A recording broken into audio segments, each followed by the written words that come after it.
Hello everyone, once again welcome back to my YouTube channel. ഇന്നത്തെ വീഡിയോയിലൂടെ നിങ്ങളുമായി share ചെയ്യാൻ പോകുന്നത്, നിങ്ങൾ സ്നേഹിക്കുന്ന വ്യക്തി നിങ്ങളെ ഇഗ്നോർ ചെയ്യുന്നുണ്ടെങ്കിൽ, അങ്ങനെ ഒരു സിറ്റുവേഷൻ ലൈഫിൽ വന്നു കഴിഞ്ഞാൽ അതിനെ എങ്ങനെയാണ് നമുക്ക് പ്രാക്ടിക്കലായിട്ട് സോൾവ് ചെയ്യാൻ പറ്റുക അല്ലെങ്കിൽ ഓവർകം ചെയ്യാൻ പറ്റുക എന്നുള്ളതാണ്.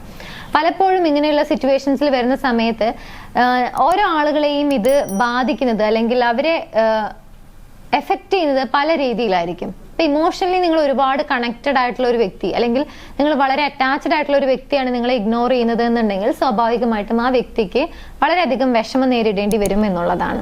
പലപ്പോഴും ഒരു കാര്യം ചെയ്യാനുള്ള ഒരു മാനസികാവസ്ഥ ഇല്ലാതെ പോകുന്നു അല്ലെങ്കിൽ വളരെയധികം വിഷമത്തിലേക്ക് പോവുക, ഇതൊക്കെയാണ് ഓരോ ആളുകളെയും എഫക്ട് ചെയ്യുന്ന ഒരു രീതി ഇങ്ങനെയായിരിക്കും. അപ്പോൾ നിങ്ങൾ ഇഷ്ടപ്പെടുന്ന ഒരു വ്യക്തി അല്ലെങ്കിൽ നിങ്ങൾ സ്നേഹിക്കുന്ന വ്യക്തി നിങ്ങളെ ഇഗ്നോർ ചെയ്യുന്നുണ്ടെങ്കിൽ ആ ഒരു സിറ്റുവേഷനെ വളരെ പ്രാക്ടിക്കലായിട്ട് നമുക്ക് ഓവർകം ചെയ്യാൻ പറ്റുന്ന 3 കാര്യങ്ങൾ അല്ലെങ്കിൽ ഈ ഒരു 3 കാര്യങ്ങൾ ചെയ്തുകൊണ്ടാണ് നമ്മൾ ആ ഒരു സിറ്റുവേഷനെ ഹാൻഡിൽ ചെയ്യേണ്ടത്.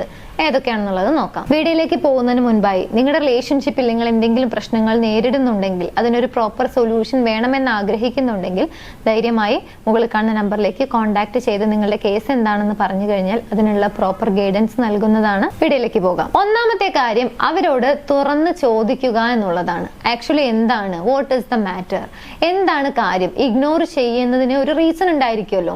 എന്താണ് എന്നെ ഇഗ്നോർ ചെയ്യാനുള്ള ഒരു റീസൺ ഉണ്ടായത് എന്നുള്ളത് അവരോട് ഓപ്പൺ ആയിട്ട് ചോദിക്കുക. പലപ്പോഴും ഒരു റിലേഷൻഷിപ്പിൽ ഇങ്ങനെ ഒരു സിറ്റുവേഷൻ ഉണ്ടാകുന്ന സമയത്ത് നമുക്ക് റിലേഷൻഷിപ്പ് കുറെ കൂടി വേഴ്സായി മാറുന്നത് അല്ലെങ്കിൽ ഒരു ഹാപ്പി അല്ലാത്ത രീതിയിലേക്ക് ആ റിലേഷൻഷിപ്പ് ഡൈവേർട്ടായി പോകുന്നത് ഈ ഒരു ചോദ്യം ഓപ്പൺ ആയി ചോദിക്കാത്തത് കൊണ്ടാണ്. പലപ്പോഴും ഇവിടെ ചെയ്യുന്നത് എന്താണ്, അതുകൊണ്ടായിരിക്കാം അല്ലെങ്കിൽ ഇതുകൊണ്ടായിരിക്കാം, ആ ഒരു കാര്യം കൊണ്ടായിരിക്കാം, ഇങ്ങനെ ഗസ് ചെയ്യാൻ തുടങ്ങും. സെൽഫായിട്ട് നമ്മൾ അസ്യൂം ചെയ്യാൻ തുടങ്ങുന്ന സമയത്ത് നമുക്ക് ഒരിക്കലും ഒരു ആക്ച്വൽ ആയിട്ടുള്ള അല്ലെങ്കിൽ റിയൽ ആയിട്ടുള്ള റീസൺ ആണ് നമുക്ക് കിട്ടുക എന്നുള്ളതിന് യാതൊരു ഉറപ്പുമില്ല. അതിന് പകരം അവരോട് എന്താണ് കാര്യം, ഇഗ്നോർ ചെയ്യാനുണ്ടായ ഒരു റീസൺ എന്താണെന്നുള്ളത് ഓപ്പൺ ആയിട്ട് ചോദിക്കാം. ഒരു പക്ഷേ ഈ ചോദ്യം ചോദിച്ചു കഴിഞ്ഞാൽ നിങ്ങൾക്ക് ഉത്തരം കിട്ടുമായിരിക്കാം, ചിലപ്പോൾ കിട്ടില്ലായിരിക്കാം. എനിവേസ് ആ ചോദ്യം ചോദിക്കുക എന്നുള്ളതാണ് ഇങ്ങനെ ഒരു ഇഗ്നോർ ചെയ്യുന്നുണ്ടെങ്കിൽ ആദ്യം ചെയ്യേണ്ട കാര്യം. രണ്ടാമത്തെ കാര്യം, നിങ്ങൾ സ്നേഹിക്കുന്ന വ്യക്തി അല്ലെങ്കിൽ നിങ്ങൾ ഇഷ്ടപ്പെടുന്ന വ്യക്തി നിങ്ങളെ ഇഗ്നോർ ചെയ്യുന്ന സമയത്ത് നിങ്ങൾക്കതൊരു പ്രശ്നമാണ് അല്ലെങ്കിൽ നിങ്ങൾക്കത് ബുദ്ധിമുട്ടുണ്ടാക്കുന്നുണ്ടെങ്കിൽ അതിന്റെ റീസൺ നിങ്ങൾ അവരെ എത്രത്തോളം ഇഷ്ടപ്പെടുന്നുണ്ട് അല്ലെങ്കിൽ നിങ്ങൾ അവരുമായിട്ട് എത്രത്തോളം അറ്റാച്ച്ഡ് ആണ് എന്നുള്ളത് തന്നെ ആയിരിക്കും. അതൊരു റീസൺ ആണ്, മറ്റു പല റീസൺസ് ഉണ്ടായിരിക്കാം. എനിവേസ് ഈ റീസൺ എന്തായാലും അവിടെ ഉണ്ടായിരിക്കും എന്നുള്ളതാണ്. അതുകൊണ്ട് തന്നെ നിങ്ങൾ അവരോട് ഓപ്പൺ ആയിട്ട് കാര്യം പറയാം.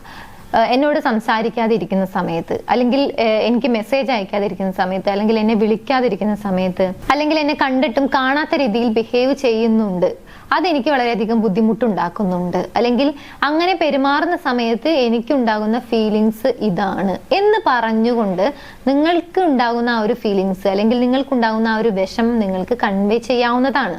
അത് നിങ്ങൾ അവിടെ ഓപ്പൺ ആയിട്ട് പറയുക എന്നുള്ളത് തന്നെയാണ്. അതായത് നിങ്ങളുടെ ഫീലിങ്സ്, അവരുടെ മെസ്സേജസ് അല്ലെങ്കിൽ അവരുടെ പ്രസൻസ് നിങ്ങൾക്ക് എത്രത്തോളം ഇമ്പോർട്ടൻ്റ് ആണ്, അല്ലെങ്കിൽ അത് ഉണ്ടായിരിക്കുന്ന സമയത്ത് നിങ്ങൾ എത്രത്തോളം ഹാപ്പി ആണ്, അല്ലെങ്കിൽ അതിന് വളരെയധികം വാല്യൂ നൽകുന്നുണ്ട്, എന്താണോ നിങ്ങളുടെ ഫീലിങ്സ് അത് ഓപ്പൺ ആയിട്ട് പറയാന്നുള്ളതാണ് രണ്ടാമതായിട്ട് ചെയ്യേണ്ട കാര്യം. ഇനി മൂന്നാമത്തെ കാര്യം, ഒരു പക്ഷേ ഞാൻ പറഞ്ഞു ആദ്യം അവരോട് കാര്യം എന്താണെന്ന് ചോദിക്കണം. രണ്ടാമതായിട്ട് നിങ്ങൾക്ക് അത് എങ്ങനെ എഫക്ട് ചെയ്യുന്നു എന്നുള്ളത് നിങ്ങൾ കമ്മ്യൂണിക്കേറ്റ് ചെയ്യണം. ഈ 2 കാര്യം ചെയ്തിട്ടും നിങ്ങൾക്ക് പ്രോപ്പർ ആയിട്ടുള്ള ഒരു ആൻസർ കിട്ടിയില്ല അല്ലെങ്കിൽ ഒരു ക്ലാരിറ്റി കിട്ടിയില്ല എന്ന് വിചാരിക്കാം.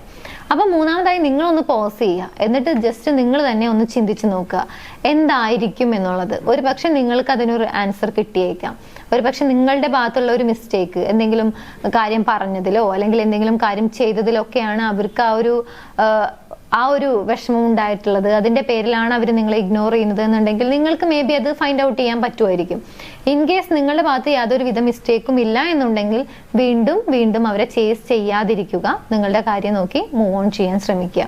കാരണം നിങ്ങൾ വീണ്ടും വീണ്ടും സെൽഫ് റെസ്പെക്ട് കളഞ്ഞുകൊണ്ട് നേരത്തെ പറഞ്ഞ ആ 2 പോയിന്റ് അല്ലെങ്കിൽ ആ 2 സ്റ്റെപ്പ് വീണ്ടും വീണ്ടും ചെയ്തുകൊണ്ടിരിക്കുന്ന സമയത്ത് നിങ്ങൾക്ക് ആ ഒരു റിലേഷൻഷിപ്പ് പഴയതുപോലെ തന്നെ സേവ് ചെയ്യാൻ ബുദ്ധിമുട്ടായിരിക്കും. കാരണം നിങ്ങൾക്ക് തന്നെ ആ ഒരു സെൽഫ് റെസ്പെക്ട് ലൂസായി പോകുന്നു എന്ന് തോന്നുന്നുണ്ടായിരിക്കും. അതുകൊണ്ട് നിങ്ങളുടെ ഭാഗത്ത് മിസ്റ്റേക്ക് ഒന്നും ഇല്ലാന്ന് തോന്നുന്നുണ്ടെങ്കിൽ നേരത്തെ പറഞ്ഞ പോലെ തന്നെ എന്താണ് കാര്യമെന്ന് ചോദിക്കുക, നിങ്ങളുടെ ഫീലിങ്സ് ഓപ്പൺ ആയിട്ട് പറയുക, മൂവ് ഓൺ ചെയ്യുക എന്നുള്ളതാണ് അവിടെ ചെയ്യേണ്ട കാര്യം. ഇനി അഥവാ അവരുടെ ഭാഗത്ത് തന്നെയാണ് മിസ്റ്റേക്ക് എന്നുണ്ടെങ്കിൽ തീർച്ചയായിട്ടും നിങ്ങൾ അവിടെ സൈലന്റ് ആവുന്ന സമയത്ത് അവർക്കത് റിയലൈസ് ചെയ്യാൻ പറ്റും എന്നുള്ളതാണ്. തീർച്ചയായും അവർ നിങ്ങളെ യഥാർത്ഥത്തിൽ സ്നേഹിക്കുന്നുണ്ടെങ്കിൽ അവിടെ ഒരു പാച്ചപ്പ് സംഭവിച്ചിരിക്കും. സോ നിങ്ങൾ ഇഷ്ടപ്പെടുന്ന അല്ലെങ്കിൽ നിങ്ങൾ സ്നേഹിക്കുന്ന ഒരു വ്യക്തി പെട്ടെന്ന് നിങ്ങളെ ഒരു ദിവസം അല്ലെങ്കിൽ ഏതെങ്കിലും ഒരു സിറ്റുവേഷൻ നിങ്ങളെ ഇഗ്നോർ ചെയ്യുന്നു എന്ന് നിങ്ങൾക്ക് തോന്നുന്നുണ്ടെങ്കിൽ തീർച്ചയായും നിങ്ങൾ ചെയ്യേണ്ട 3 കാര്യങ്ങളെ കുറിച്ചാണ് ഇന്നത്തെ വീഡിയോയിലൂടെ ഷെയർ ചെയ്ത്. ഈ ഒരു വീഡിയോ നിങ്ങൾക്ക് യൂസ്ഫുൾ ആണെങ്കിൽ മറ്റുള്ള ആളുകളിലേക്ക് ഷെയർ ചെയ്യാൻ മറക്കരുത്. എന്താണ് നിങ്ങളുടെ അഭിപ്രായം എന്നുള്ളത് താഴെ കമന്റ് ചെയ്യാൻ മറക്കരുത്. മറ്റൊരു വീഡിയോയിൽ കാണാം.